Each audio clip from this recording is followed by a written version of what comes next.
Nous sommes mercredi 31 décembre, dernier jour de l'année 2025. Bienvenue à tous dans ce journal, les titres de l'actualité. Sous la conduite du président Mamadi Doumbouya, le pays a engagé un mouvement irréversible vers la modernisation de l'État, la souveraineté économique et la transformation structurelle de son modèle de développement. Dans cette édition, nous ferons une rétrospective des acquis du président de la République de Guinée. Présidentielle 2025, le candidat de la génération pour la modernité et le développement élu dès le premier tour en attendant les résultats définitifs de la Cour suprême. Enfin, à Farana, lancement d'une vaste campagne de sensibilisation contre la rase afin de prévenir la zoonose mortelle et sauver des vies. C'est tout pour le sommaire. Encore une fois, bonsoir et bienvenue à tous. À la présidence de la République de Guinée, l'année 2025 ne fut pas ordinaire. Sur la conduite du président Mamadi Doumbouya, le pays a engagé un mouvement irréversible vers la modernisation de l'État, la souveraineté économique et la transformation structurelle de son modèle de développement. De Conakry aux grandes capitales économiques des rails du transguinéen au quai portuaire, 2025 aura imposé une cadence nouvelle faite de rigueur, de méthode et d'ambition assumée. Au cœur de cette dynamique, le programme Simandou 2040, une promesse de refondation. Mesdames et messieurs, ce soir, je vous invite à suivre ce reportage sur les actions menées au sein de la présidence cette année 2025 et c'est avec Fatoumata Koroma. 2025 restera gravé comme une année charnière dans l'histoire contemporaine de la Guinée. 12 mois au cours desquels le pays, sous l'impulsion du président de la République, son Excellence Mamadi Doumbouya, a accéléré sa marche vers la modernisation, la souveraineté économique et la refondation de l'État. Une année rythmée par des décisions fortes, des chantiers historiques et une vision assumée. Faire du programme Simandou 2040 le socle d'une Guinée nouvelle. Le 10 janvier 2025, le ministre directeur de cabinet de la présidence Guiba Diakité, également président du comité stratégique de Simandou, réunit par visioconférence les partenaires industriels majeurs du projet, Rio Tinto Simfer, Baou et WCS. Objectif, dresser le bilan de 2024 et verrouiller la phase finale du projet pour 2025. Le ton est donné, rigueur, pilotage serré et accélération. Quelques jours plus tard, le 14 janvier 2025 au Palais Mohamed V, le chef de l'État reçoit en audience l'homme le plus riche d'Afrique, Aliko Dangote. Les échanges ouvrent des perspectives inédites dans les domaines des hydrocarbures, de l'agriculture et de la banque. La Guinée attire désormais les plus grands investisseurs du continent. Le 23 janvier 2025, le ministre secrétaire général de la présidence, le général Amara Kamara, officie la signature de la convention de financement du projet de la cité administrative de Koloma, un projet structurant destiné à moderniser l'administration publique. Le 28 janvier 2025, la Guinée franchit une nouvelle étape ferroviaire avec la signature du second lot de locomotives entre Waptek, WCS et Baou. Puis, la réception le 30 janvier 2025 du PDG de Waptek, Raphaël Santana, par le président Mamadi Doumbouya, ont confirmé la volonté de la Guinée de maîtriser les infrastructures stratégiques de transport, condition indispensable pour valoriser ses ressources naturelles et sécuriser ses exportations. Ainsi, le 3 février 2025, la Guinée s'impose à la Mining Indaba du Cap, vitrine mondiale de l'investissement minier. Le pays y expose sa vision Simandou 2040, durabilité, transformation locale, souveraineté, ce qui a permis au pays de repositionner son image sur la scène minière mondiale en mettant en avant une nouvelle doctrine fondée sur la transformation locale des minerais, la protection de l'environnement et la création de chaînes de valeur nationales. À travers les travaux menés avec KPMG, Rothschild et Southbridge, cette dynamique s'est poursuivie le 6 mars 2025 avec la structuration du futur fonds souverain au cours de la deuxième rencontre stratégique entre les cabinets internationaux KPMG, Rothschild Southbridge et le comité stratégique de Simandou, posant les bases d'une gestion rigoureuse et intergénérationnelle des revenus miniers. Dans la foulée, le lancement des travaux de la route Mafereya-Moribaya a constitué une avancée majeure pour la mobilité des populations et l'intégration économique des zones rurales le 22 mars 2025, première brique du corridor sud. Le 23 mars 2025, le président Mamadi Doumbouya visite personnellement les infrastructures ferroviaires et portuaires du Transguinéen. Quai WCS Baou, quai Rio Tinto Simfer et quai commercial, la symbolique est forte. La vision quitte le papier pour le terrain. Le démarrage des travaux de la raffinerie d'alumine de Spik à Bofa le 26 mars 2025 a marqué une rupture historique. Pour la première fois, la Guinée enclenchait réellement la transformation industrielle de sa bauxite sur son propre sol. Le 1er avril 2025, le ministre secrétaire général de la présidence, le général Amara Kamara, et le ministre directeur de cabinet de la présidence, Guy Badiakité, préside la signature des contrats de reconstruction des axes routiers Mamou Farana et Mamou Labé. Le 14 avril 2025, un autre jalon est posé avec la signature du contrat de la route Farana d'Aboula, longtemps restée enclavée.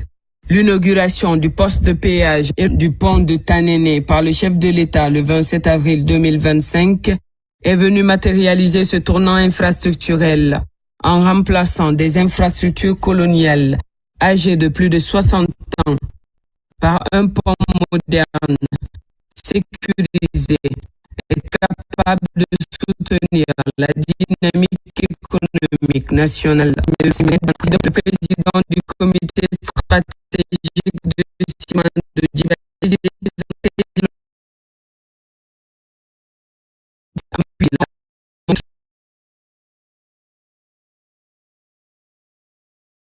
mai 2025, le général Amara Kamara, ministre secrétaire général de la présidence, a lancé un atelier majeur sur l'application de la Convention des Nations Unies contre la corruption, marquant la bataille institutionnelle contre la mauvaise gouvernance, posant les bases d'un État plus vertueux et plus crédible. Le 7 juin 2025, le président Mamadi Doumbouya inaugure le centre cardio-diagnostique de Kankan qui porte désormais son nom, symbole de renouveau sanitaire, et renforce l'offre de soins spécialisés dans l'intérieur du pays, réduisant les évacuations sanitaires coûteuses à l'étranger. Le 26 juin 2025, le projet de nouvelle constitution est solennellement remis au chef de l'État par le CNT au palais Mohamed V, ce qui ouvre une nouvelle page du contrat social guinéen fondé sur la stabilité institutionnelle et la consolidation de l'état de droit. Le 11 juillet 2025, le président Mamadi Doumbouya visite les chantiers de l'aéroport Ahmed Sékou Touré et de la cité administrative de Koloma. La Guinée se dote d'une nouvelle gouvernance aéroportuaire avec la création de la SOGEAG, qui a permis de professionnaliser la gestion aéroportuaire et d'améliorer la sécurité, la fluidité et l'attractivité du hub aérien national. Cette dynamique d'ouverture internationale s'est poursuivie le 20 août 2025 avec la réception du CEO de Rio Tinto, Simon Trott, reçu au palais Mohamed V par le chef de l'État, réaffirmant l'engagement du géant minier dans le projet Simandou. Le 4 septembre 2025, la Guinée inaugure son premier data center national et lance le domaine internet.gn, un pas décisif vers l'indépendance numérique. Le 28 septembre 2025, le président Mamadi Doumbouya réceptionne les premières locomotives de la CTG, dont l'une baptisée Koma, symbole d'enracinement et de mémoire collective, a donné un visage concret à l'ambition ferroviaire nationale et renforcé la capacité du pays à maîtriser sa logistique minière.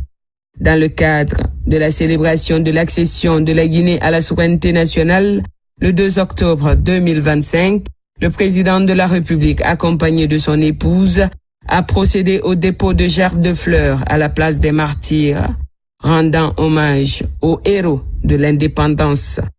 Placé sous le thème s'inspirer du passé pour construire le futur ensemble, souveraineté économique, cette cérémonie a été un moment de recueillement et de mémoire collective, soulignant la détermination des autorités à bâtir une Guinée unie et souveraine.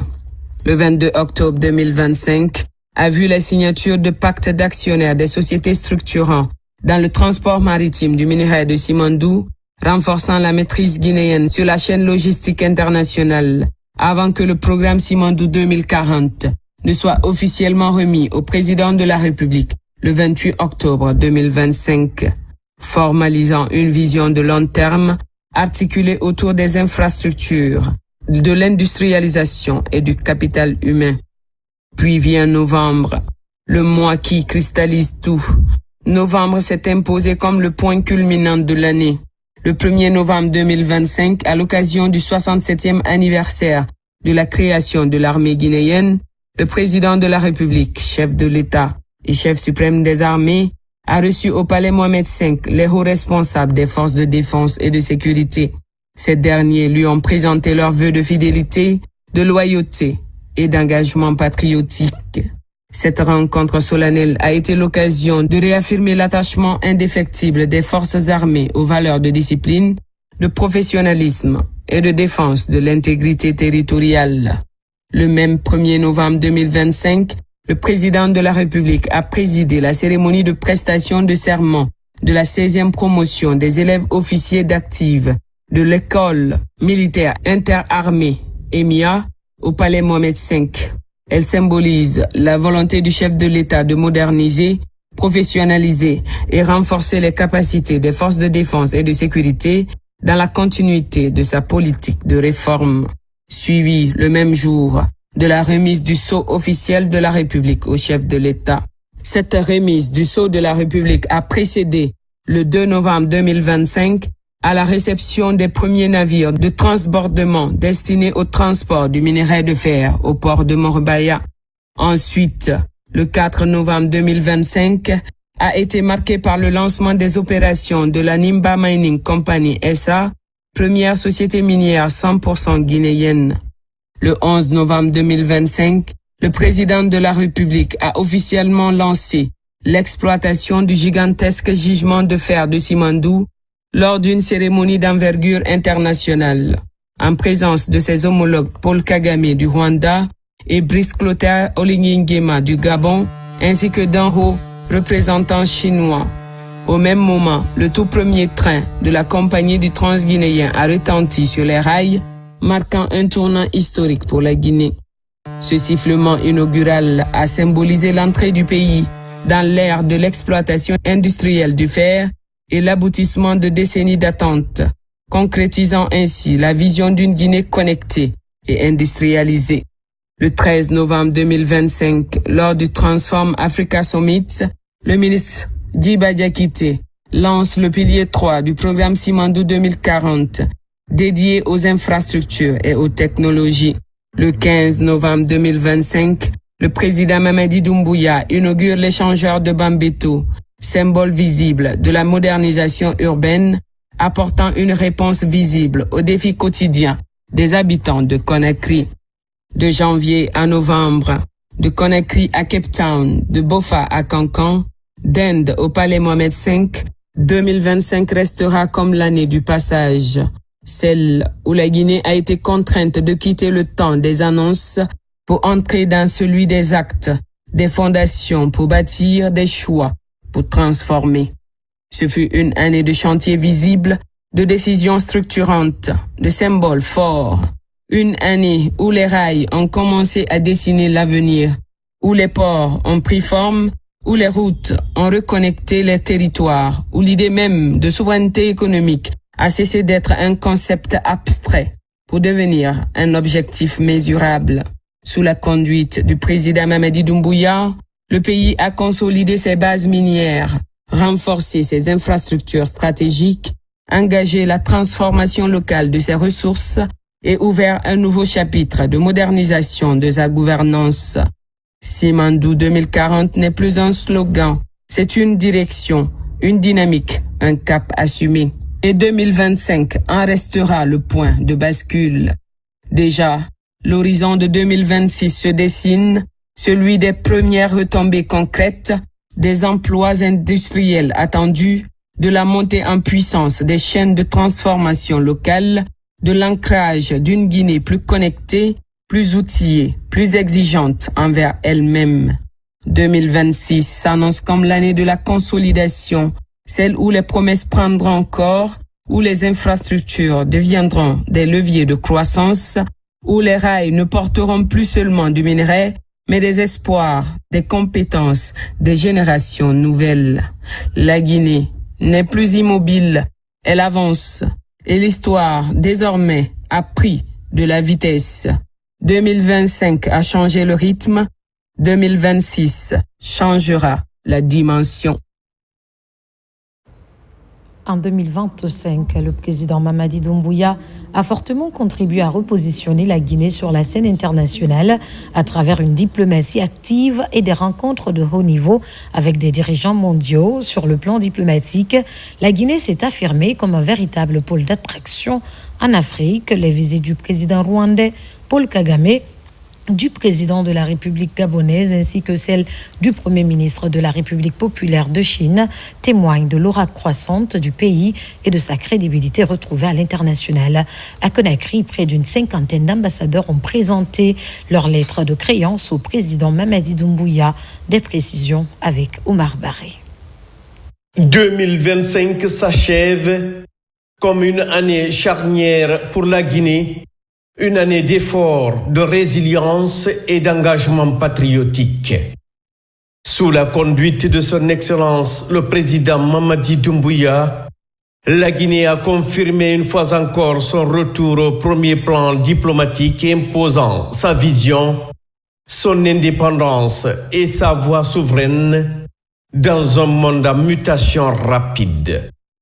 Malgré les énormes défis, le président de la République a tenu fermement le cap, fidèle à sa mission, défendre les intérêts de la nation et replacer la Guinée au cœur des enjeux régionaux et mondiaux. Au fil des mois, 2025 s'est révélé comme l'année de la consolidation et de la relance vigoureuse de la politique extérieure du pays. Entre visites d'État, renforcement stratégique de la coopération, balai diplomatique autour du méga-projet Simandou et multiplication des accréditations, Conakry est redevenu un centre d'attention et d'influence en Afrique et au-delà. Le 7 janvier, la présence du président Mamadi Doumbouya à Accra au Ghana lors de l'investiture du président élu John Dramani Mahama a illustré la solidité des liens unissant les deux nations. Cette visite de haute portée politique a ravivé l'esprit de solidarité historique qui caractérise les relations entre la Guinée et le Ghana depuis les indépendances. Conakry et Accra ont réaffirmé leur volonté d'intensifier leur coopération politique, sécuritaire, économique pour une sous-région ouest-africaine stable et tournée vers le progrès. Le 3 mai, à Libreville au Gabon, la participation du président Mamadi Doumbouya à l'investiture du président Brice Clotaire Oligui Nguema s'est révélée hautement symbolique. L'image marquante de la remise du flambeau par le président gabonais au président Mamadi Doumbouya a retenu l'attention des observateurs africains et du monde entier, traduisant ainsi une estime mutuelle et une vision commune pour l'Afrique. Cette relation dynamique s'est illustrée par la présence du président gabonais en Guinée pour le lancement officiel de la phase d'exploitation du méga-gisement du Simandou. Une preuve supplémentaire du renforcement de l'axe Libreville-Conakry, notamment dans les secteurs miniers, énergétiques et environnemental. La visite d'État du 1er mai à Kigali, au Rwanda, fut un moment clé de la diplomatie guinéenne. Le Rwanda, modèle africain en matière de gouvernance, de transformation institutionnelle et d'innovation, représente pour la Guinée une source d'inspiration stratégique. Les échanges entre le président Mamadi Doumbouya et son homologue frère et ami Paul Kagame ont porté sur la modernisation administrative, le numérique, la sécurité et l'innovation technologique, entre autres. Les relations Conakry-Kigali franchissent un cap majeur en 2025. La Guinée a abrité en tant que PCA de l'Alliance Smart Africa le prestigieux Transform Africa Summit TAS qui s'est tenu les 12, 13 et 14 novembre 2025 à Conakry, une première en Afrique francophone, une marque de confiance et de leadership incontestable. L'événement s'est ouvert en présence des 2 chefs d'État qui ont honoré de leur participation la cérémonie d'ouverture. La visite du 18 juin à Abidjan en Côte d'Ivoire a permis de consolider davantage les relations entre les 2 pays. Le président Mamadi Doumbouya et le président Alassane Dramane Ouattara ont discuté d'intégration régionale avec pour objectif commun de bâtir un espace ouest-africain stable, prospère et interconnecté. Le rapprochement entre Conakry et Abidjan est aujourd'hui un pilier de l'équilibre géopolitique sous-régional. L'un des événements majeurs de l'année reste le lancement officiel de la phase d'exploitation du gisement de fer de Simandou le 11 novembre à 11 heures précises. Conakry a accueilli un afflux exceptionnel des dirigeants politiques et économiques, témoignant de la place stratégique de la Guinée dans le secteur minier mondial.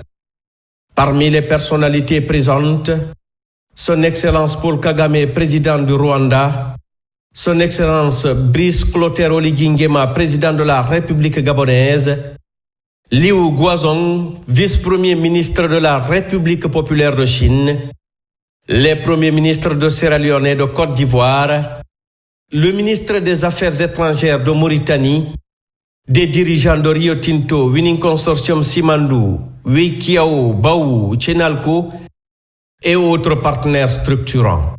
Ce ballet diplomatique spectaculaire confirme l'attractivité internationale de la Guinée et la stature croissante du président Mamadi Doumbouya dans la conduite d'un projet qui redéfinit l'avenir économique du pays. En 2025, 16 nouveaux ambassadeurs ont présenté leurs lettres de créance au palais Mohammed V. Cette multiplication des représentations diplomatiques illustre l'intérêt grandissant de la communauté internationale pour la Guinée. Elle ouvre des perspectives étendues dans plusieurs domaines socio-économiques et politiques. Tous ces diplomates ont salué à l'unanimité les relations historiques et fraternelles qui lient leurs pays respectifs à la République de Guinée. Ils ont exprimé tour à tour leur volonté d'œuvrer pour le renforcement de ces relations en y apportant un soutien actif, technique et diplomatique. Ces ambassadeurs ont notamment réaffirmé leur soutien à l'ambitieux programme Simandou 2040, considéré comme un schéma directeur stratégique du développement socio-économique durable et responsable de la Guinée pour les 15 prochaines années. Depuis 2021, la Guinée connaît un nouvel essor diplomatique. Le pays a renforcé sa présence à l'international à travers la nomination d'au moins 40 ambassadeurs guinéens à travers le monde et l'accueil de 64 diplomates étrangers sur son sol. Cette dynamique illustre clairement la stratégie d'ouverture et de rayonnement international impulsée par les autorités guinéennes sous le leadership du président de la République, Son Excellence Mamadi Doumbouya, pour repositionner davantage le pays sur la scène régionale et mondiale. Dans un contexte de plus en plus interconnecté, la Guinée s'inscrit désormais dans une logique de diplomatie proactive, stratégique et partenariale à l'image de ses ambitions pour les décennies à venir. La visite à Conakry du vice-premier ministre Liu Guozhong a été l'un des temps forts de la diplomatie guinéenne. La Chine et la Guinée ont approfondi leur partenariat stratégique dans de nombreux secteurs, notamment les infrastructures, les mines, l'énergie, le numérique et la formation. Pékin demeure un acteur central dans la vision d'émergence portée par le programme Simandou 2040 impulsé par le chef de l'État Mamadi Doumbouya. La Guinée ne s'est pas laissé compter la 80e session de l'Assemblée générale de l'ONU cette année. L'émissaire du chef de l'État, le ministre secrétaire général de la présidence, le général Amara Camara, accompagné d'une forte délégation, a multiplié les échanges fructueux avant de prononcer à la tribune des Nations Unies le discours de la Guinée au nom du chef de l'État. 2025 restera dans l'histoire du pays comme l'année du repositionnement magistral de la Guinée sur la scène internationale. Sous le leadership déterminé du président Mamadi Doumbouya, la diplomatie guinéenne n'est plus seulement une vitrine. Elle devient un levier stratégique au service du développement, de la souveraineté économique assumée et du rayonnement national. Depuis septembre 2021, la Guinée avance, sereine, confiante, assumant pleinement son rôle de nation influente. La Guinée de 1958 retrouve aujourd'hui sa place parmi les grandes nations. Elle parle d'égal à égal, de respect mutuel, affirme sa voix et s'assoit désormais à la table des puissants grâce à la clairvoyance du président Mamadi Doumbouya. 2025, un tournant majeur dans l'histoire politique récente de la Guinée, sous l'autorité du président Mamadi Doumbouya et sous la conduite du Premier ministre Amadou Ouriba. Des réformes ont été engagées, les gouvernants proches des gouvernés, des institutions consolidées, gouvernance de terrain, processus électoral, grands chantiers structurants, gestion de crise et diplomatie économique. Voyons tout cela avec Ousmane Bangora, bureau de presse de la primature. L'année 2025 restera gravée dans l'histoire politique récente de la Guinée comme une année charnière, marquée par la responsabilité, la réforme et la concrétisation des engagements républicains. Sous la haute autorité du président de la République, Mamadi Doumbouya, et sous la conduite du Premier ministre chef de gouvernement, Amadou Ouriba, l'action publique s'est inscrite dans une dynamique claire. Faire de la parole présidentielle une réalité vécue par les populations. Dès les premiers jours de l'année, le Premier ministre a pesé de tout son poids pour faire respecter les engagements solennellement pris par le chef de l'État lors de son adresse à la nation du 31 décembre 2024. L'installation effective des conseils de quartier, le renforcement de la gouvernance de proximité et la conduite d'une année électorale cruciale ont constitué les fondations de cette action résolue. Pour garantir un processus démocratique, crédible, inclusif et apaisé, le gouvernement, sous la coordination directe du Premier ministre, a engagé l'acquisition du matériel d'enrôlement biométrique, permettant l'élaboration d'un fichier électoral fiable et transparent. Cette dynamique a conduit à l'organisation réussie du référendum constitutionnel du 21 septembre 2025, dont Amadou Ouriba fut le coordinateur national, avant de se prolonger par la préparation et la tenue de l'élection présidentielle. L'année 2025 fut également celle d'une gouvernance de terrain pleinement assumée, des régions naturelles aux zones les plus enclavées. Le Premier ministre a multiplié les immersions, les visites de chantier et les échanges directs avec les citoyens, faisant de l'écoute, de l'évaluation et de la proximité les leviers centraux de l'action gouvernementale.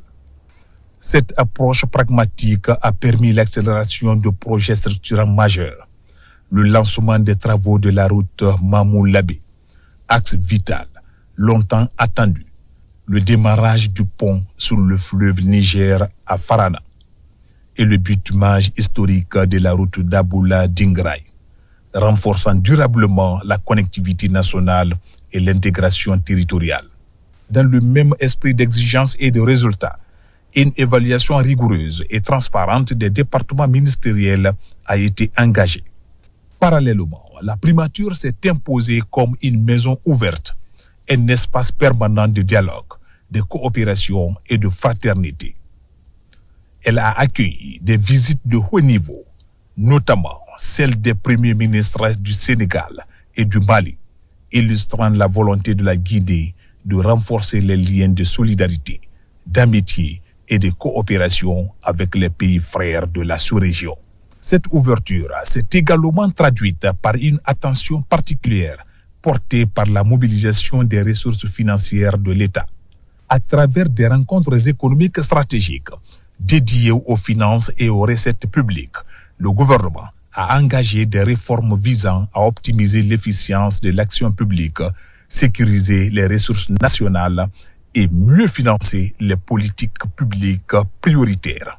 Face aux épreuves, la primature a su jouer pleinement son rôle de centre de coordination et de gestion des crises. Lors des inondations ayant durement frappé plusieurs localités, le Premier ministre s'est personnellement impliqué dans l'assistance aux populations affectées et dans l'indemnisation des sinistrés, notamment à Koronti, dans un esprit de solidarité, d'équité et de responsabilité de l'État.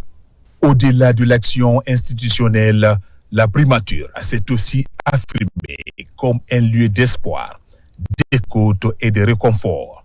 Les sages de la nation, les jeunes sportifs, les acteurs culturels et de nombreux citoyens y ont trouvé une oreille attentive.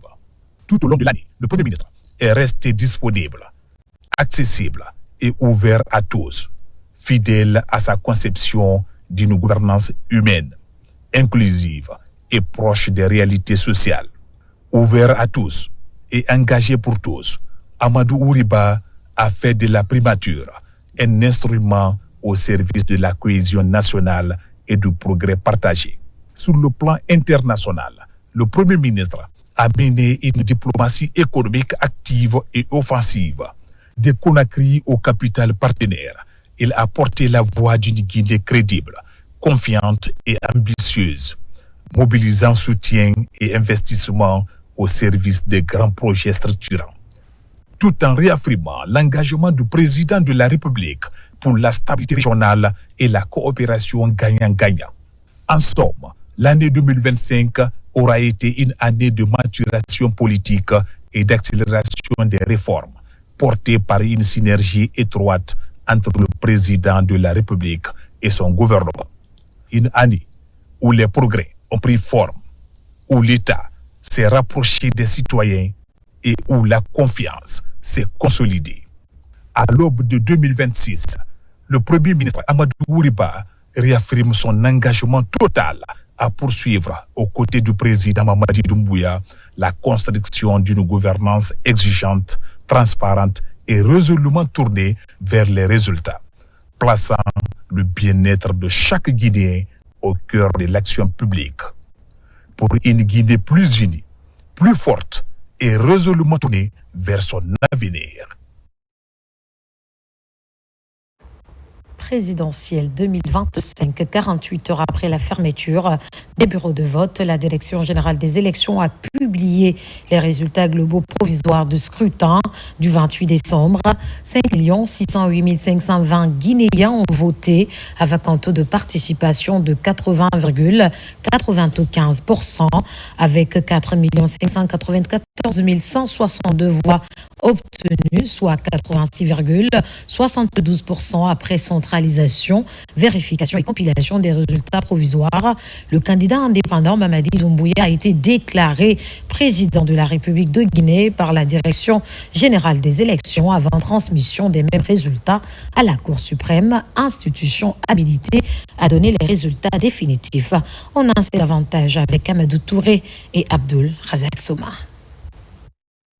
Alors que le code électoral prévoit 72 heures après réception du dernier procès-verbal par la Direction générale des élections pour la proclamation des résultats globaux provisoires, la DGE, compromis, n'a eu besoin que de 48 heures après la fermeture des bureaux de vote au compte de l'élection présidentielle du 28 décembre 2025 et après 2 jours de proclamation des résultats partiels provisoires pour rendre dans la soirée de ce mardi 30 décembre tous les résultats globaux provisoires du scrutin présidentiel du dimanche dernier. Ceci se présente ainsi que suit par candidat. Candidat Mamadi Doumbouya, GMD. 4 594 262, soit 86,72%. Candidate Hadja Makale Kamara, FAN. Suffrage obtenu 84 175, soit 1,59%. Candidat Dr Faya Lansana Milimono, Bloc libéral. 108 117 suffrages obtenus, soit 2,04%. Candidat Ablaye Balde, Frondet, suffrage obtenu 349 129, soit 6,59%. Candidat Ablaye Kourma, RRD, suffrage obtenu 29 529, soit 0,56%. Candidat Mohamed Nabe, ARP, suffrage obtenu 44 102, soit 0,83%. Candidat Ibrahim Abdessila, NGR, suffrage obtenu 46 241, soit 0,87%. Candidat Elhaj Bouna, RGP, suffrage obtenu 27 529, soit 0,52%. Candidat Mohamed Sherif Tonkara, MST Renouveau, 14 767, soit 0,28%. En tenant compte du score réalisé par chacun des 9 candidats, la Directrice générale des élections a déclaré provisoirement convainqueur le candidat qui a obtenu plus de voix. Il s'agit de M. Mamadi Doumbouya, candidat du GND, a recueilli la majorité absolue des suffrages valablement exprimés et déclaré élu à l'élection présidentielle du 28 décembre 2025 à titre provisoire. Désormais, les regards sont tournés vers la Cour suprême, la plus haute juridiction du pays, pour donner les résultats définitifs en examinant si possible des recours y afférents. Déterminé à rendre effective la politique nationale de la santé pour tous, le ministère de la Santé et de l'Hygiène publique continue à renforcer le système sanitaire guinéen. À Guékédou, dans la sous-préfecture de Tekoulo, un centre de santé amélioré verra bientôt jour afin de répondre aux attentes des populations. Les travaux ont été lancés par le gouverneur de la région de Zérékoré, Lancé Kamesoko, Kernomaroufba. En ce jour marquant le démarrage effectif des travaux de construction d'un centre de santé amélioré dans la sous-préfecture de Tekoulo, le soulagement se lit sur tous les visages. Sous un soleil porteur d'espoir, le colonel Moussa Kondé, gouverneur de la région administrative de Zérékoré, procède à la pose de la première pierre de cette infrastructure sanitaire. Portée par le ministère de la Santé et de l'Hygiène publique, cette réalisation marque une étape décisive dans l'accès aux soins de qualité pour les populations de cette zone rurale de Guéguédou.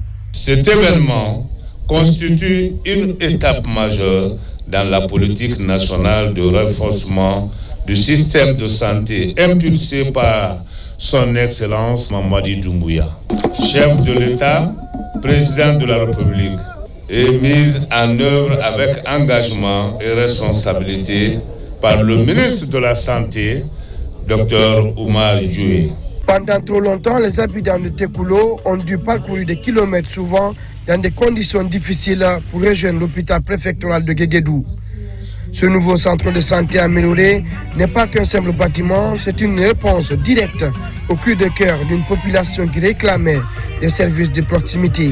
La construction de ce centre de santé amélioré est une réponse pratique aux besoins de prise en charge urgente et adaptée des patients à cet endroit précis avant leur transfert vers l'hôpital préfectoral de Guéguédou, ou, le cas échéant, vers Conakry. S'inscrivant dans la vision de refondation du système de santé guinéen, ce projet vise à réduire la mortalité maternelle et infantile et assurer une prise en charge rapide des urgences en zone rurale.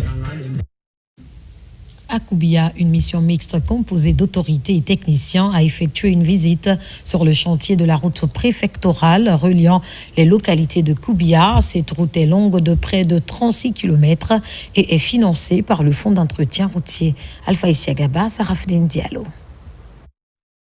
Une mission mixte composée du conseiller du président de la République, des autorités locales, de la direction préfectorale des travaux publics, de Koubia et du fonds d'entretien routier a effectué une visite de terrain.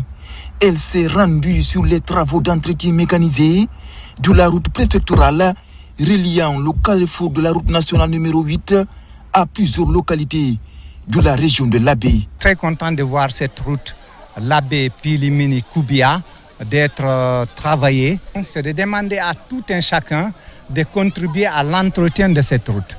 Il faut bien utiliser cette route. Long de plus de 36 km, ces travaux sont exécutés par l'entreprise Tili Transport. À un mois de démarrage, sur un délai contractuel de 6 mois, le taux d'exécution est estimé à 45%, un niveau apprécié par la mission de suivi. L'axe numéro 1, c'est 19 km 300. Et l'axe numéro 2, c'est 16 km 400. Donc les travaux effectués, en première position, c'est l'installation, puis le débroussaillage, nettoyage des capaces.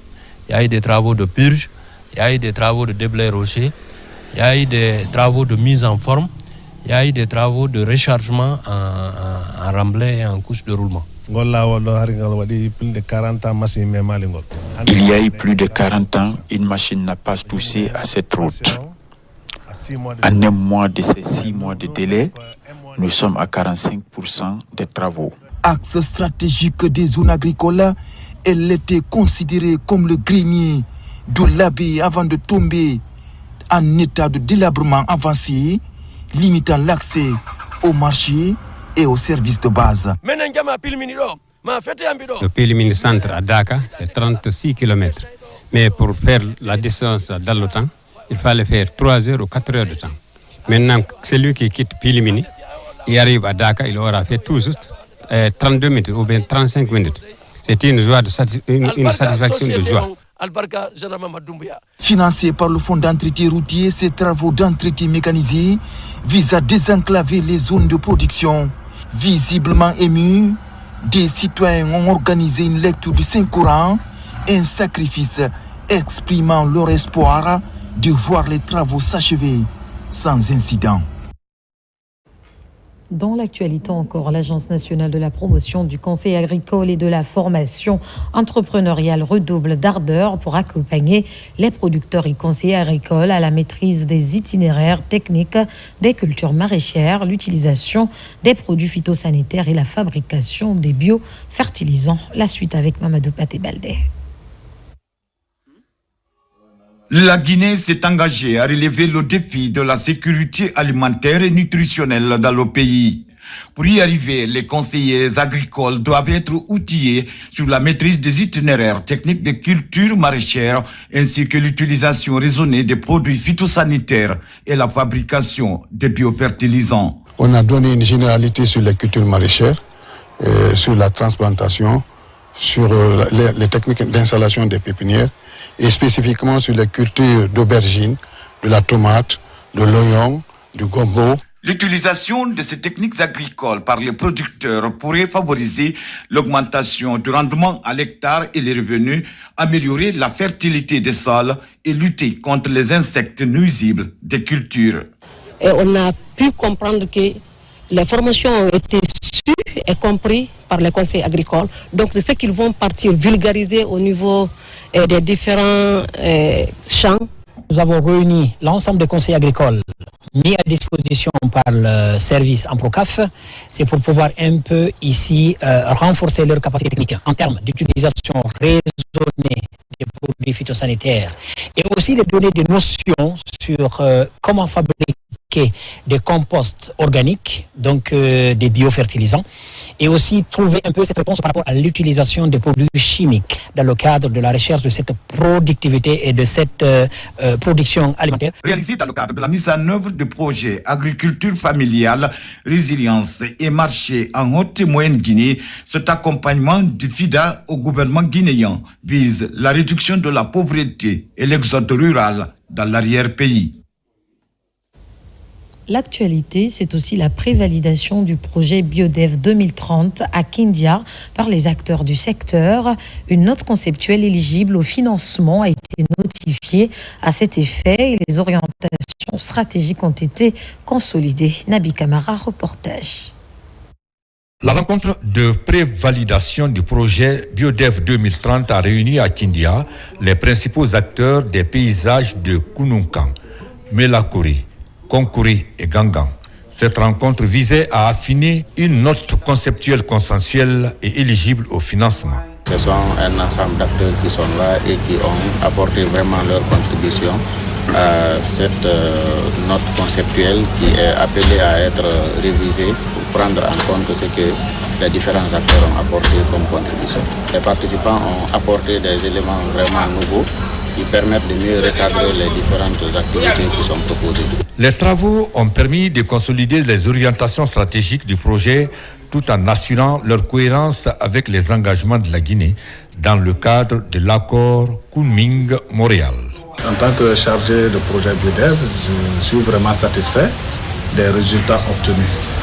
La note conceptuelle qu'on a eu à produire et aujourd'hui ça fait l'objet d'amendements, d'améliorations et qui permet d'avoir une note conceptuelle assez améliorée qui prend en compte toutes les préoccupations soulevées par les acteurs territoriaux.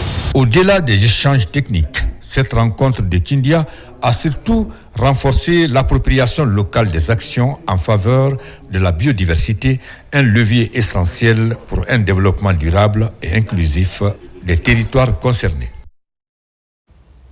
Et disons que l'emploi jeune était au cœur de la première édition du Café Job organisé le week-end dernier à Conakry, un espace d'échange et de concertation entre potentiels employeurs et employés. Autre détail de la rencontre avec Moussa Komara. Pour la toute première fois, le Café Job ouvre ses portes à Conakry. Une initiative innovante qui rassemble étudiants, jeunes diplômés, entrepreneurs et spécialistes de l'emploi. Panel interactif, partage d'expériences et conseils pratiques ont rythmé cette rencontre, pensée comme un cadre d'échange autour de l'emploi, de l'entrepreneuriat et de l'orientation professionnelle. Nous avons conseillé aux jeunes qui sont à la recherche d'opportunités qu'il faut d'abord se former et bien se former et ne pas se limiter uniquement aux formations qui sont reçues à l'école, à l'université. Il faut s'auto-former, être dynamique, oser. Le Café Job m'a encore permis d'aller plus loin, d'espérer encore plus, avoir plus d'espoir encore. Je pense que cette initiative doit être au plan national.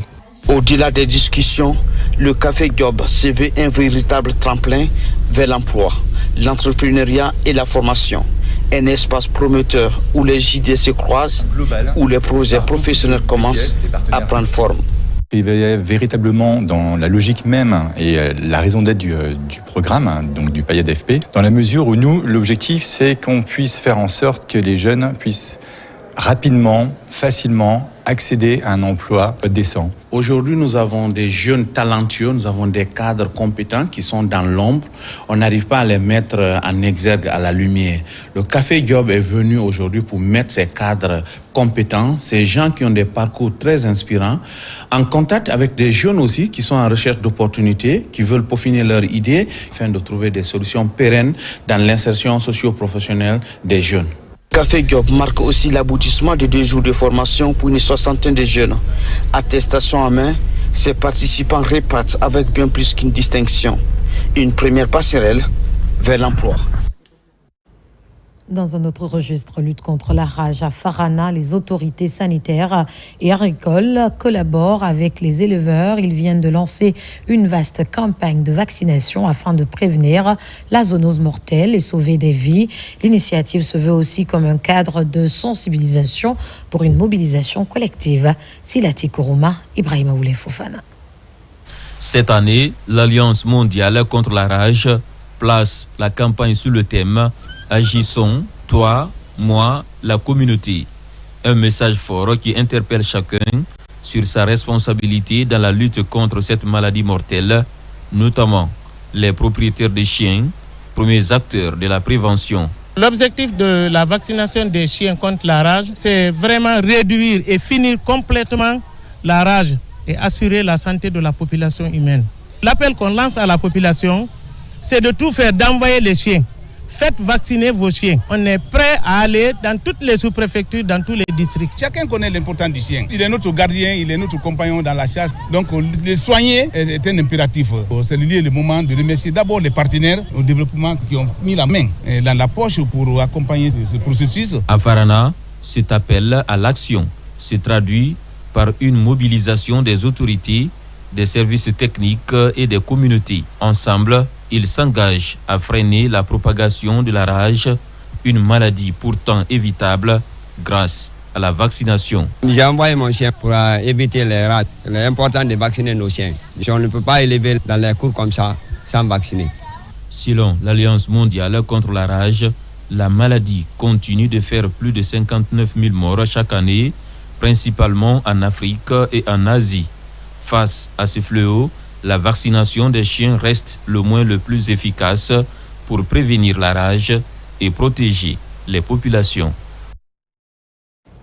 Nous poursuivons ce journal. La Maison des Jeunes de Kipé a servi de cadre pour abriter la finale de la compétition nationale de la langue anglaise, un événement organisé par le cabinet de formation CLAPT Guinée pour promouvoir la dite langue en Guinée. Mekine Moussa Kamara, Marouane Kamara. Les lampions se sont éteints sur la première édition de la compétition nationale de la langue anglaise en Guinée. Une conception de CLAPT Guinée. Un cabinet de formation ayant pour mission de promouvoir la langue anglaise. L'anglais, il faut pratiquer pour pouvoir l'améliorer. Donc, tout de suite, nous avons décidé de mettre en place des clubs d'anglais pour que ça puisse aider les apprenants à pratiquer l'anglais. Le gouvernement a pris le devant. Depuis 2 ans, nous sommes à l'apprentissage de l'introduction de la langue anglaise dans les écoles de 3e année à travers le pays. Accompagner les bourses d'études et traiter des dossiers en anglais sont des principaux domaines d'intervention de cette entreprise. Pour nous, à l'ambassade, la langue anglaise ouvre des portes. C'est-à-dire qu'il y a des opportunités commerciales, des opportunités éducatives pour apprendre de langue anglaise. C'est contribuer à votre futur. 8 formations ont participé à cette compétition d'une année.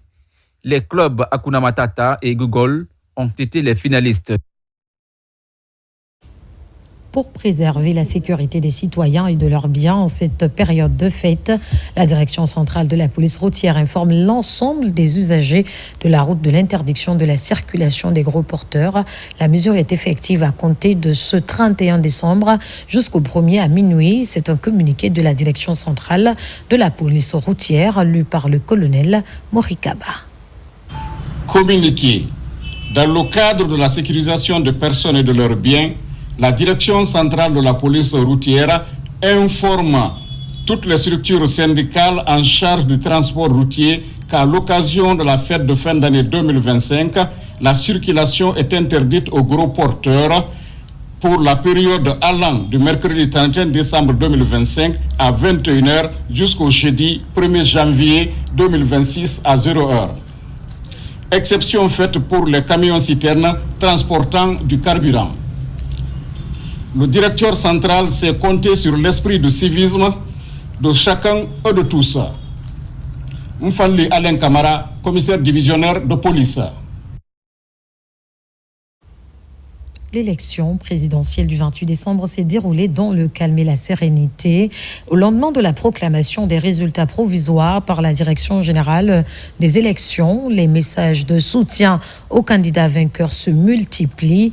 À Conakry, le RGP officialise sa position lors d'un point de presse tenu à son siège. Fatoumata Batouli Diallo.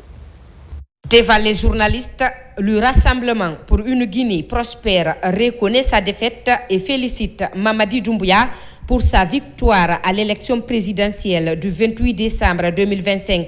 Une prise de position qui intervient après la publication des résultats provisoires par la Direction générale des élections. Le parti dit accepter le verdict des urnes et appelle ses militants au calme et au respect des institutions républicaines. Moi et mes sympathisants et les membres de mon parti, nous allons l'accompagner dans son plan quinquennal. C'est pour vous dire que j'ai fait l'appel à tous les opérateurs économiques, nationaux et internationaux, de venir dans notre pays. La Guinée est un pays vert. À la suite de cette déclaration officielle, le président du RGP, El Hadj Bouna Keïta, reçoit à son siège des observateurs de la société civile africaine. Issus de plusieurs organisations du continent, ces observateurs saluent l'attitude responsable du parti et de son leader. Ils se réjouissent également du bon déroulement du scrutin et de l'esprit de maturité politique affiché. Aujourd'hui, nous sommes venus rencontrer le président pour lui présenter nos civilités, entretenir avec lui sur le processus électoral. Si la Guinée a pu aller aux élections le 28 décembre, c'est que la classe politique guinéenne, le peuple guinéen a accepté la liste électorale. C'est ce qui voudra dire, c'est un grand pas que la Guinée a fait, et en particulier la Direction générale des élections. Le RGP, qui se réclame d'une Guinée souveraine, stable et prospère, traverse ainsi un moment clé de son parcours politique. Face à cette défaite, le parti affirme son engagement en faveur de la paix, de la cohésion sociale et de la stabilité institutionnelle en optant pour une ligne politique responsable au service de l'intérêt national. Mesdames et messieurs, c'est la fin de ce journal. Grand merci à tous de l'avoir suivi. De mon côté, la joie fut immense de vous servir ce dernier journal de l'année 2025. Retenez ceci, la Guinée a toujours gagné tous ses paris avec l'avenir et ne manque aucun rendez-vous avec son histoire. Soyons fiers d'être guinéens. Bonne année 2026. Au revoir.